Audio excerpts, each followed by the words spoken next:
What is up, folks? We are live with another Takeover podcast episode and always bringing you the fire content. And today I'm losing my words because we have a rock star, a true, genuine hero on this call with me today, Mr. Vincent Koo, straight out of Koo, York City. So how you doing today, brother? How are you, brother?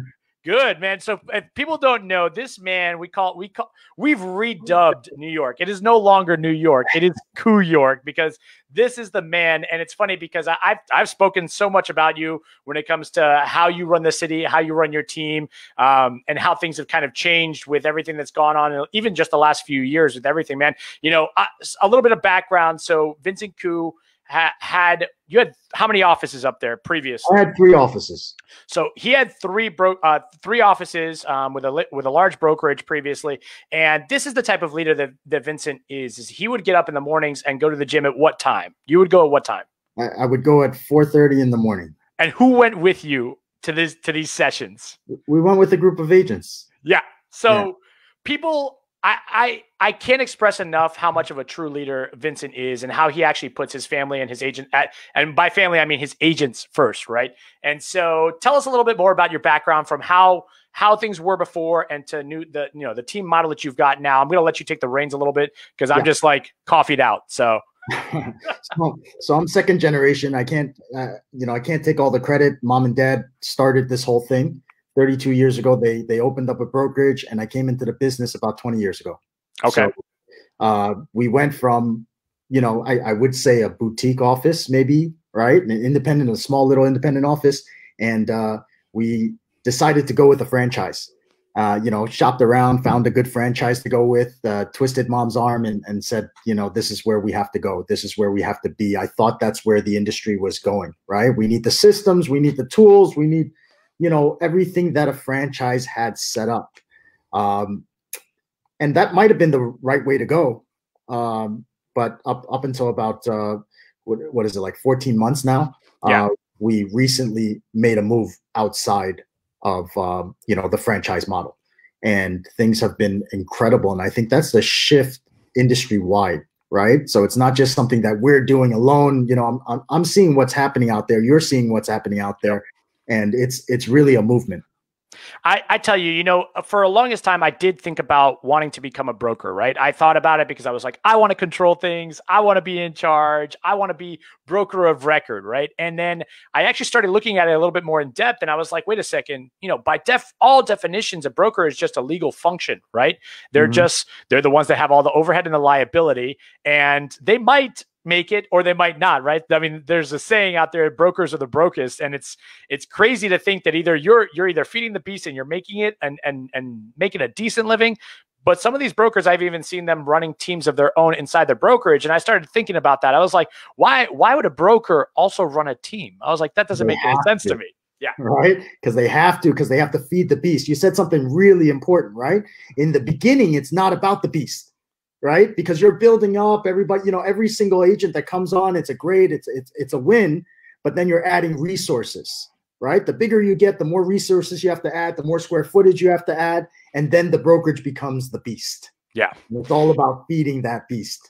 And I tell you, it's crazy because I did want to go that route. And then the scariest thing for me wasn't the overhead. For me, it was the liability, right? Mm-hmm. And that was the thing that terrified me the most as an agent, making that possible transition over to being broker of record, right? And I was like, never, I can't do it. I cannot do it. And so we started exploring the team model, and that's kind of where we kind of flourish with Andrew Brooks and Sean Romano as well. But tell us a little bit about like, what was your processes? What happened when you went from that franchise model to a team model? What was your thought process? What happened with your agents? Tell us like the rundown for how that occurred for you. What I thought when I finally realized that something was wrong was, I had these terms on my franchise agreements, right? And these terms lasted a certain period of time. And when they come due, you have to renew. Okay. And when I bought these franchises, it was kind of like bought one at a time. So they didn't all renew on the same day. So I had these staggered renewals, and I realized, man, every few years, I'm going to get this renewal. I'm going to get this bill. And all of a sudden I felt like a renter. All right. And it's been so ingrained into our agents that we have to talk about ownership, and we have to talk about how ownership creates wealth, and it's true. And when I realized that I was nothing more than a renter and I'm just renting my business from this franchise, wake up, man. Right? That's crazy. And for the agents too, right? You have this broker-agent relationship. All is good. All is good broker-agent relationship until they realize that their biggest expense is the broker. Right? And then it's like, how much can you give me? And how can I keep an agent there without giving them 107%? Oh my gosh. That was another thing that kind of dawned on me too, because with the franchise model, you're limited, like you said, by that agreement. You have to renew it. You are a tenant at that massive corporate company, is what you are. You are a temporary tenant that can be replaced, or if you're not the one putting in the effort or driving the whole train, might as well. You're going to fall off the track. And that's one of the things that I always admired about you, was because of the leadership, right? And so seeing you go from this beast, feeding the beast, like we were saying, I've seen so many brokers do it. I see them struggle through it all the time, and they pound their chest like as if they've got it going on. And in reality, those bills are due every month. That renewal is every few years. And it blew my mind that that's the route that people wanted to take. And for me, it was one of those things that I could never take on. So tell us a little bit more about what occurred with your agents and all that when it came to the shift to the team model, and how you approached it as well. The shift to the team model and how I approached it. As soon as we started discussing it as a group, a lot of the agents got it right away, and then it became, how fast can we get there? All right. And some of these guys couldn't move fast enough. Some of them wanted to go in before I came in, and it's fine because I had to tie up a couple of these loose ends. But they picked it up really quickly. And it's a different perspective when you're working in partnership with your group, right? When you're in partnership with your group, now you're doing things not because you have to, not because it's you're the broker and that's your responsibility. You're doing things because you want to, because you have this alignment with your group that wasn't there before in the broker agent relationship. Right. So, and it's not, I don't know if it's the team model as much as it is the unfranchised model, the non-franchise model, or the non-boutique model even. Right. Because I think it is the fact that we could all win together that changed everything. All right. You ever been in those offices where it's kind of like you're not happy about other people's success? Yeah.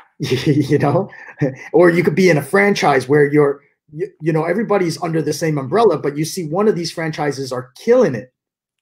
Right. And you don't have that feeling where you're like, man, I'm a part of that win too. It's crazy how that mindset shifts, because I'm fresh enough in the industry to where when I jumped in, that's how I perceived it, right? I perceived it as to be everybody versus everybody. Everybody's on their own. Everyone's got their own path and they have to make it or break it. And that's it. And that's how it used to be. Yeah. And that's, like you said, the whole jealousy of, hey, I'm not part of that win, or, oh, somebody else in my office is winning more. And it's crazy because you're right. I think the new model isn't just the whole, the team model. That's been around for a while. We know some larger brokerages. We were just talking about it on the phone before we got on this call that have been doing the whole team model shift before all this became popular. But I think it's more of also a culture shift. I think it's a winning shift, a family shift. As society gets more separated and social distance, right? It's ironic. I tell this all the time that as we social distance more, we actually become closer together due to all these connections, right? Mm-hmm.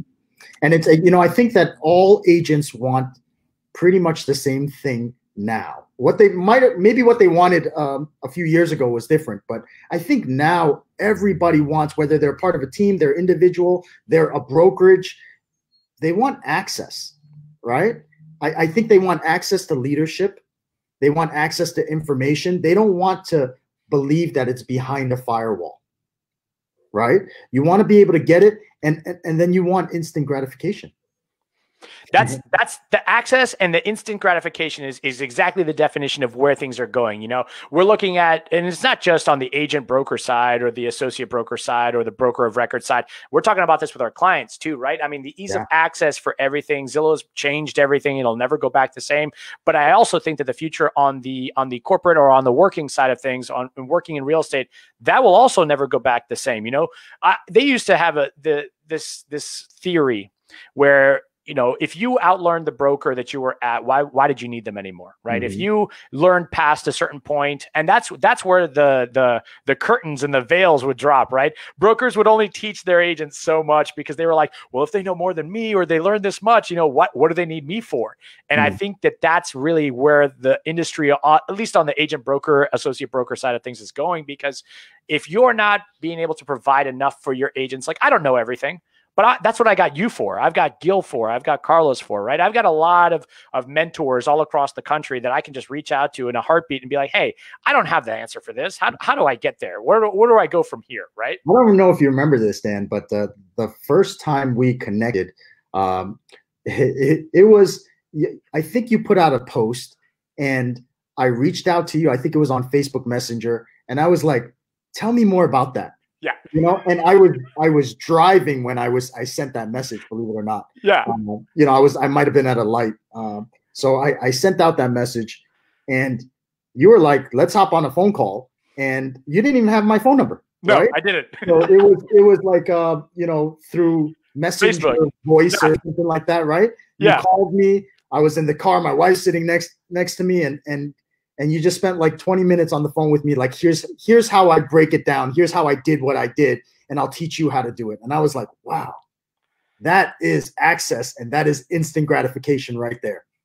I tell you, that is the nature of this business and where it's going, and why I love what this culture has become and how things are going. It's no longer me versus you. It's how can we do this together, but better. Right.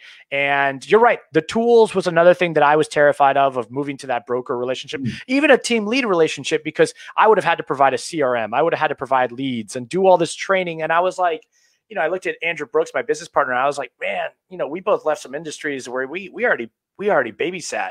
Do we really want to give ourselves the same headache all over again? And do we want to reinvent this wheel? And he's like, well, that's the beauty of this. We don't have to. Yeah. And I tell you, man, that conversation, I talk about that day that you and I video chatted, because, you know, I don't know if you know this, but down here, you're a superstar. Here in Orlando, man, we highly look up to you on everything. We use you as a role model for every example. And I love that story of when I video chatted you, because I didn't even have your phone number, and we did it via Facebook video chat. And that's now the way the world is. I mean, they're making communication, they're simplifying it. Right. Yeah.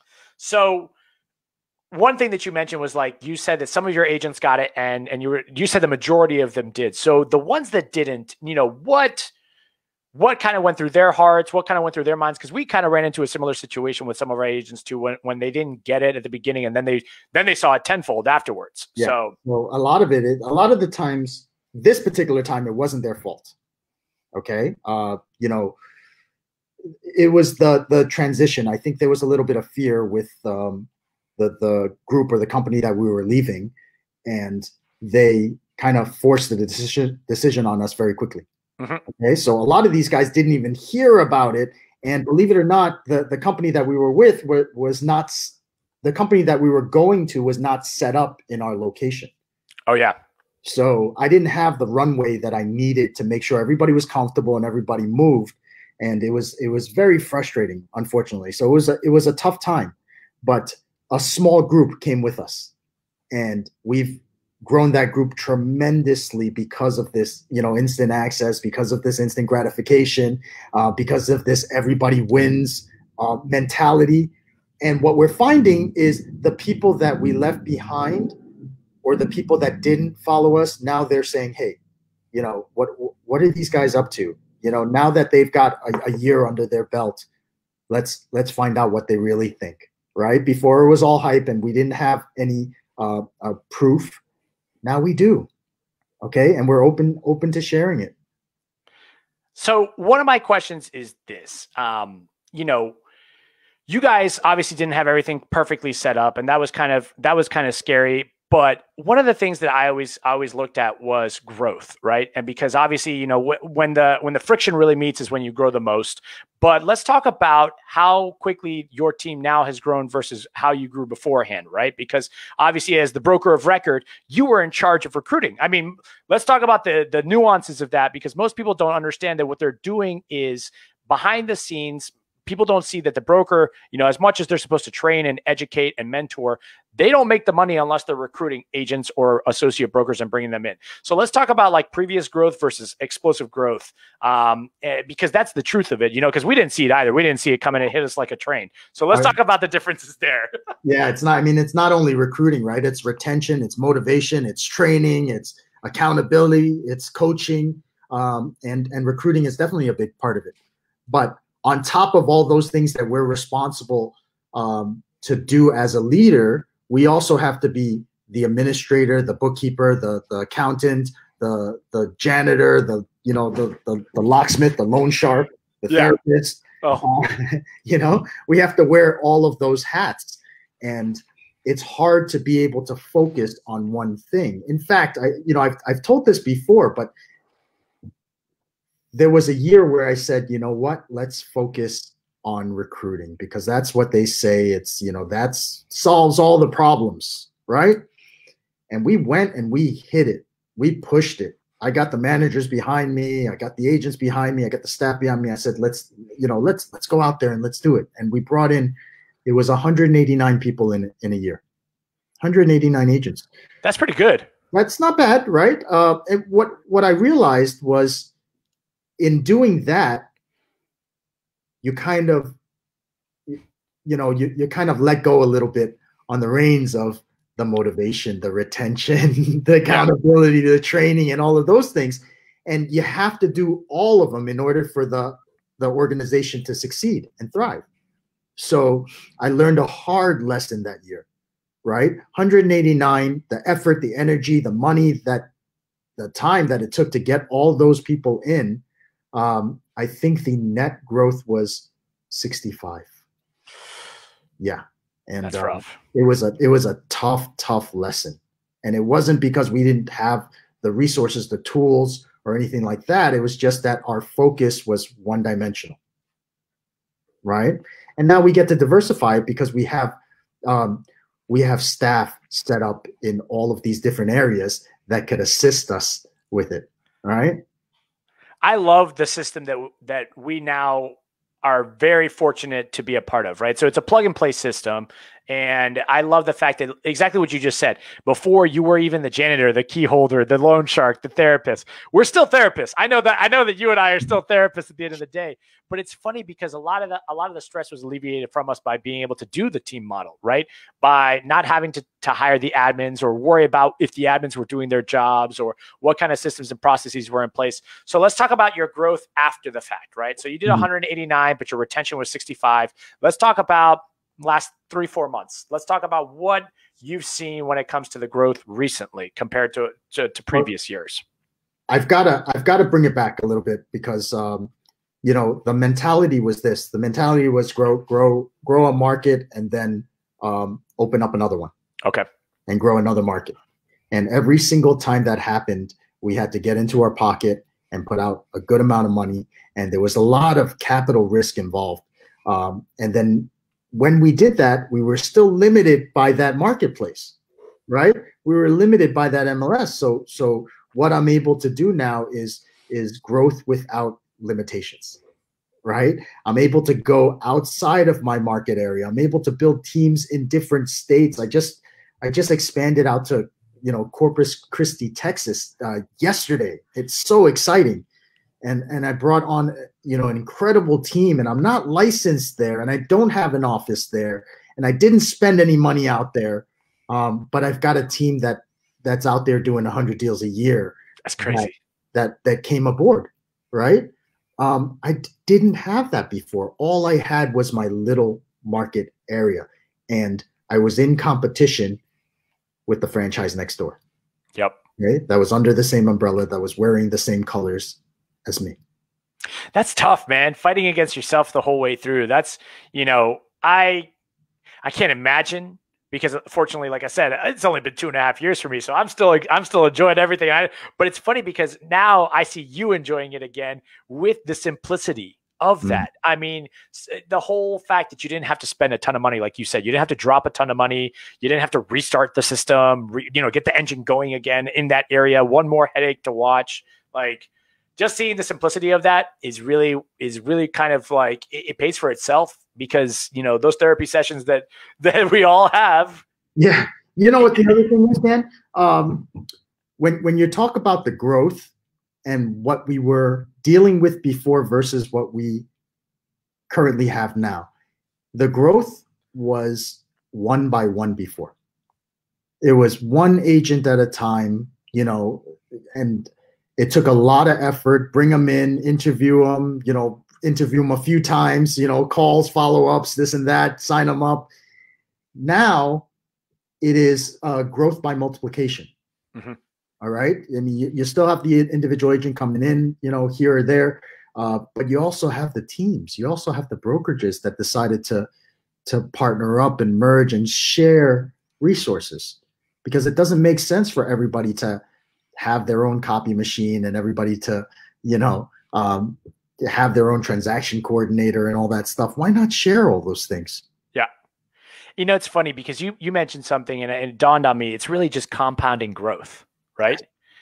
Yes. And the compounding growth factor is, like you said, you don't need all these different things. How many times have you and I both seen across the country, everyone asks the same questions like, oh, what's your favorite CRM?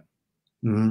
Okay, where do I get the CRM? How much do I pay for it? How long is it going to take to set up and all these things? And I see all these people just struggle busing it, reinventing the wheel when it comes to things that we couldn't even have thought to do, right? We've told the story several times before that, the group healthcare, right? That's all it was just a group discount for healthcare. And in the real estate industry, it's like healthcare was kind of like the hospitality industry. It's like, oh, who can actually afford it? It's who's actually going to pay for this because it's not a corporate structure, right? And the compounding growth, I think, is something that it's like buying things in bulk. Is really what it is. And everyone's kind of just seeing it now. And that's why that compounding growth, that's why you see the teams and the independent brokerages partnering up. Because why wouldn't you partner up with a system that's already set up for success? That's it. It's a platform that you could build off of, right? So let's talk about shift, because, real estate this year, we've talked a lot. I don't, it's funny. We talked a good amount before this, like you said, via Facebook Messenger chats and video chats.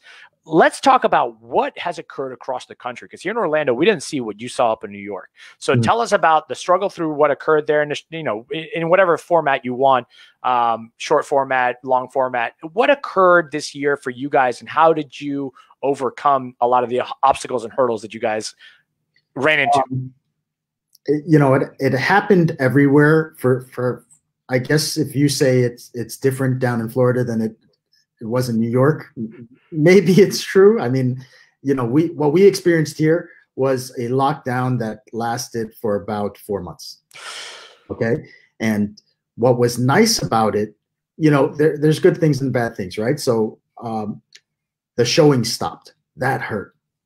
Okay, but the meetings still happened. So I feel that we were set up and we had everything operational. So there were brokerages that weren't able to get their checks to the agents. Offices weren't open, this and that. Things couldn't get done. There weren't employees. And we were the only company that was fully operational in all 50 states. Okay. And it was because it was set up this way. So when all of these things happened, we were able to kind of go with it, business as usual. Did it not affect us? It completely affected us, right? Because now you have to deal with the children that are home. Yep. You have to deal with the spouse that's also out of work. You have to deal with everybody under one roof. So those are the things that we had to deal with. But we were able to go out there, still have our meetings, still get together with each other, still work with our sellers virtually, our buyers virtually. And now that things are opening up, all of that demand, we're seeing. I'm seeing that in Florida. My gosh. In fact, we're getting so many calls from your team with, hey, I got somebody that's buying here, but they need to sell in New York. Yeah. right? I mean, it's funny how many of those that we're seeing, and every single week I'm getting a call from the power team. Yeah. That's because the connection is there. Like you said, when one person wins, they all win at the same time. You talk about that culture that we were mentioning earlier, and it's one of those things. It's not like, oh, well, who's going to give me the best deal? No, it's like, you're my people, and that's just the way it works. Yeah. And we watched you guys grow through all of that, because we did talk, because we were fortunate enough here in Florida where we didn't get shut down. I know you guys were, at one point, you couldn't make cold calls to people you didn't know. We still can't. And you still can't? Oh, wow. They extended that. Oh. Like it wasn't bad enough. They extended to, I don't even know when. Well, we'll keep sending you deals. I don't have a problem with that. That circumvents that. Those are great. So, it's funny. You mentioned that, and how you guys were set up for success, and it's because of the systems, right? The virtuality of things, and you guys already had everything. You were cool doing virtual before virtual was cool, and I was thankful to see you guys and see your growth, because it also gave us a different perspective on things down here, and we were able to maximize things watching you guys as well.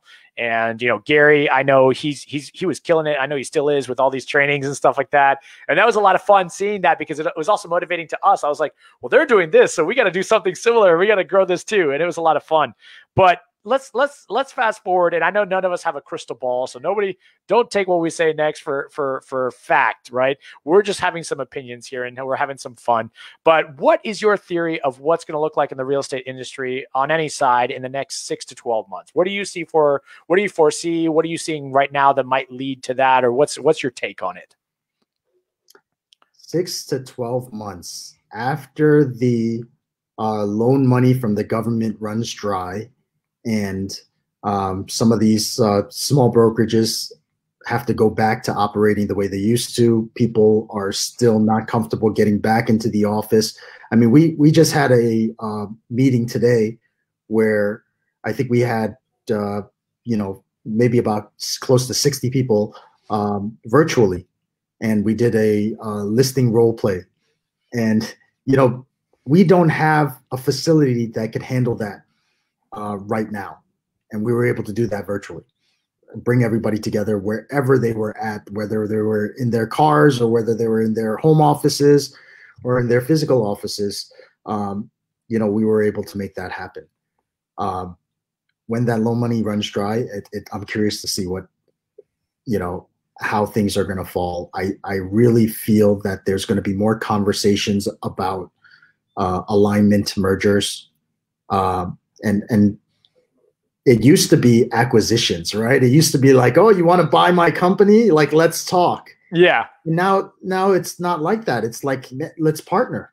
Yeah. And there's no, you don't have to go write a big check and make that happen. It's kind of like a voluntary thing now.